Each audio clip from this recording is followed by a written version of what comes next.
Pelecehan seksual di tanah air kini semakin mengkhawatirkan. Korbannya tak hanya wanita dewasa saja, namun banyak di antara mereka masih di bawah umur. Pelecehan seksual sendiri merupakan perilaku pendekatan yang terkait dengan seks yang tidak diinginkan, baik secara verbal maupun fisik. Pelecehan seksual bisa terjadi di mana saja, baik tempat umum seperti bis, pasar, sekolah, kantor, maupun tempat pribadi.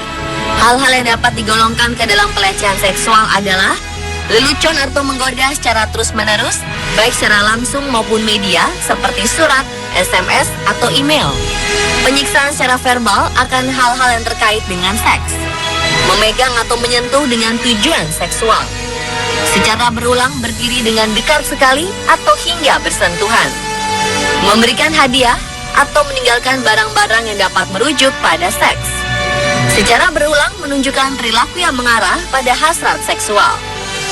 Membuat atau mengirimkan gambar-gambar atau material lainnya yang terkait seks dan dirasa melanggar etika atau batas.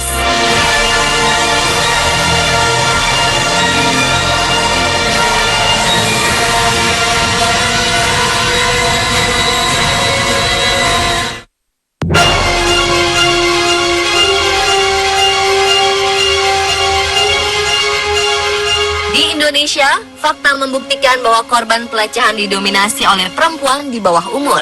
Biasanya pelaku berasal dari orang terdekat korban.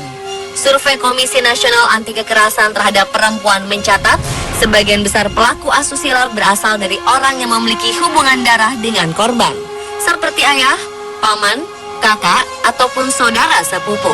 Prosentasi survei tersebut menyentuh angka 76%. Melihat kondisi pelecehan seksual di tanah air, Ketua Komisi Nasional Perlindungan Anak atau Komnas PA Aris Merdeka Sirait menyatakan bahwa Indonesia dalam keadaan darurat kejahatan seksual terhadap anak. Menurut Aris, dari sekitar 21 juta anak Indonesia mengalami kekerasan, 58%-nya merupakan korban kejahatan seksual. Diperlukan kedewasaan masyarakat untuk meminimalisir terjadinya tindakan pelecehan, serta dibutuhkan peran besar pemerintah dalam menghukum pelaku cenderung sesuai dengan kejahatannya agar pelaku jera dan kejahatan tersebut tak terulang lagi.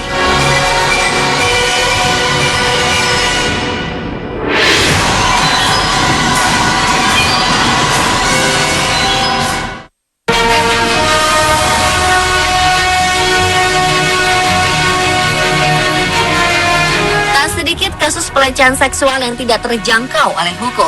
Penyebabnya antara lain, korban yang lebih memilih bungkam ketimbang melaporkan kasus yang akan dianggap sebagai aib oleh masyarakat.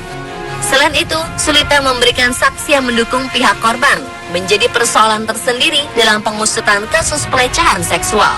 Sebagian besar korban juga memerlukan waktu untuk melaporkan perlakuan yang diterimanya.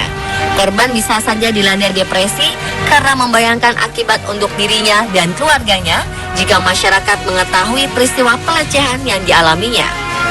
Hal tersebut membuat banyak pelaku pelecehan seksual luput dari jeratan hukum. Buntutnya, mereka akan dengan mudah dan enteng mengulangi kembali perbuatan bejatnya tersebut.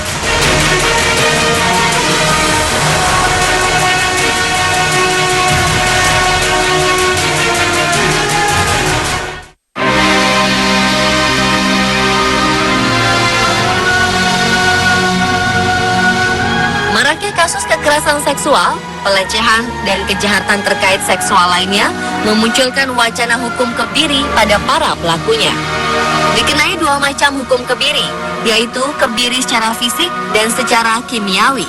Perbedaannya, kebiri secara fisik dilakukan dengan memotong testikel, sedangkan kebiri kimia dilakukan dengan cara memasukkan bahan kimiawi anti-androgen, baik melalui pil atau suntikan ke tubuh seseorang. Tujuannya adalah untuk memperlemah hormon testosteron. Secara sederhana, zat kimia yang dimasukkan ke dalam tubuh itu akan mengurangi bahkan menghilangkan kemampuan ereksi, libido, atau hasrat seksual. Saat ini, kebiri kimia dianggap sebagai alternatif yang tepat untuk memberikan pelajaran bagi para pelaku kejahatan seksual, terutama kaum pedofil. Pada proses pelaksanaannya, kebiri kimia melibatkan sejumlah tim kesehatan, mulai dari seksolog hingga psikiater, untuk memastikan kondisi kejiwaan para pelaku pedofil sebelum diberikan suntikan berupa obat anti-androgen. Pemberatan hukuman berupa kebiri kimia dinilai perlu karena ancaman hukuman bagi pelaku kekerasan seksual terhadap anak saat ini sudah tergolong tinggi. Berdasarkan Undang-Undang Nomor 23 Tahun 2002 tentang Perlindungan Anak, hukuman penjara minimal 5 tahun dan maksimal 15 tahun. Dalam revisinya, khusus untuk pelaku orang tua, guru, atau tenaga pendidik, hukumannya ditambah sepertiga, sehingga menjadi minimal 7 tahun dan maksimal 20 tahun. Hukuman sudah ditingkatkan, namun angka kekerasan seksual, khususnya pada anak, terus meningkat. Pemberatan hukuman berupa kebiri kimia diharapkan mampu memberikan efek jera pada pelaku kekerasan seksual.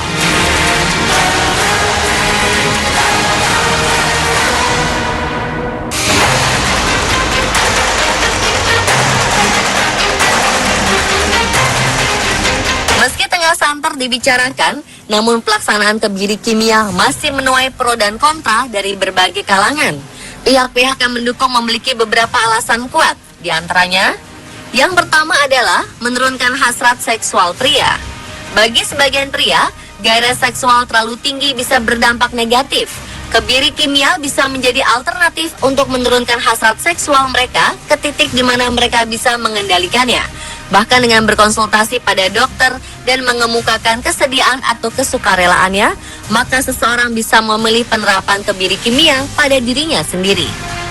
Alasan kedua, hukuman kebiri kimia dinilai pantas bagi pelaku kejahatan seksual. Pelaku kejahatan seksual mungkin memiliki kebutuhan patologis tertentu yang memaksa mereka merusak kehidupan orang lain. Manfaat kebiri kimia adalah mengontrol semua pelaku kejahatan seksual sehingga bisa ditangani dengan baik. Pelaku kejahatan seksual berulang dinilai layak mendapat kebiri kimia untuk mengurangi kemungkinan mereka merusak masa depan orang lain. Kebiri kimia juga dianggap reversible. Artinya semakin lama seseorang menjalani kebiri kimia, maka dalam jangka panjang akan ada pemulihan fisik dan psikis secara sendirinya. Sementara itu, pihak yang menolak penerapan hukum ini juga memiliki sejumlah alasan.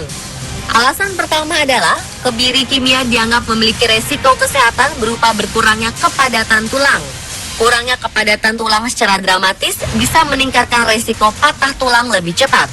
Seseorang bisa membutuhkan waktu lama di rumah sakit untuk menjalani pemulihan. Beberapa pihak menilai bahwa kebiri kimia tidak menjamin pelakunya tidak mengulangi perbuatannya kembali. Dengan kedok kebiri kimia, pelaku kejahatan seksual berulang bisa bebas menyerang korban baru karena berpikir situasinya telah aman. Ada pihak-pihak yang menganggap bahwa kebiri kimia melanggar hak asasi manusia. Kebiri kimia akan menghentikan kemampuan bereproduksi seseorang dalam rangka mendapat keturunan. Ada beberapa golongan yang setuju hukuman ini melanggar hak asasi manusia, namun mereka kembali menanyakan, apakah perbuatan berupa pelecehan seksual, terutama pada anak-anak di bawah umur, bisa disebut sebagai perbuatan seorang manusia?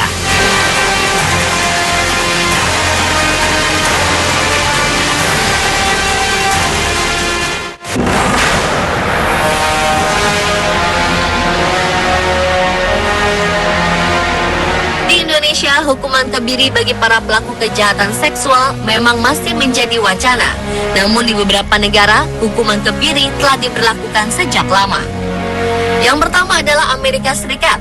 Negara bagian California merupakan negara bagian yang pertama memberlakukan hukuman kebiri kimia bagi pelaku kejahatan seksual terhadap anak, yaitu di tahun 1996.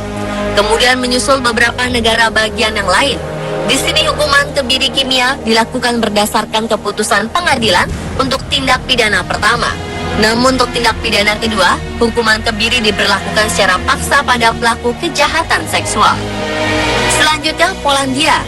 Mulai tahun 2010, penerapan hukum kebiri di Polandia dilakukan secara paksa terhadap pelaku yang telah dinyatakan bersalah oleh pengadilan.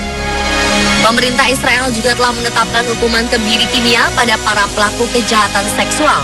Namun hukuman tersebut diberlakukan secara sukarela, sehingga harus ada kesediaan dari si pelaku untuk menjalankannya. Sebelum menjalani hukuman kebiri, pelaku telah menjalani hukuman penjara terlebih dahulu.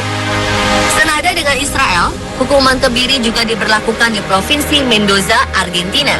Hukuman ini diberlakukan secara sukarela agar tidak dianggap melanggar hukum internasional atau konstitusional Argentina. Sebanyak 11 terpidana kasus pemerkosaan di Mendoza sepakat untuk menjalani hukuman kebiri secara kimiawi. Dengan menjalani hukuman kebiri, para pelaku kejahatan seksual juga mendapat imbalan berupa peringanan masa tahanan. Pada Oktober 2011, Parlemen Rusia meloloskan aturan hukum yang mengizinkan pengadilan untuk memerintahkan hukuman kebiri kimiawi terhadap pelaku kejahatan seksual.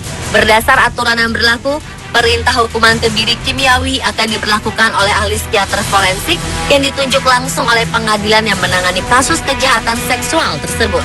Hukuman kebiri yang berlaku di Rusia wajib dilakukan oleh setiap pelaku yang dinyatakan bersalah oleh pengadilan. Negara-negara lain yang telah memberlakukan kebiri kimia adalah Moldova, Estonia, beberapa negara bagian Australia, serta Korea Selatan. Memberikan pemberatan hukuman memang merupakan salah satu hal yang wajib dilakukan untuk menghukum para pelaku kejahatan seksual. Namun selain itu, masyarakat juga harus semakin kritis dan waspada terhadap berbagai bentuk kejahatan seksual di sekitarnya. Bekali diri dengan berbagai tindakan pencegahan. Di antaranya banyak mempelajari persoalan pelecehan seksual, bertindak asertif dan berani menolak, mau bertindak sebagai saksi dan berani melaporkan pelaku pelecehan seksual ke kepolisian.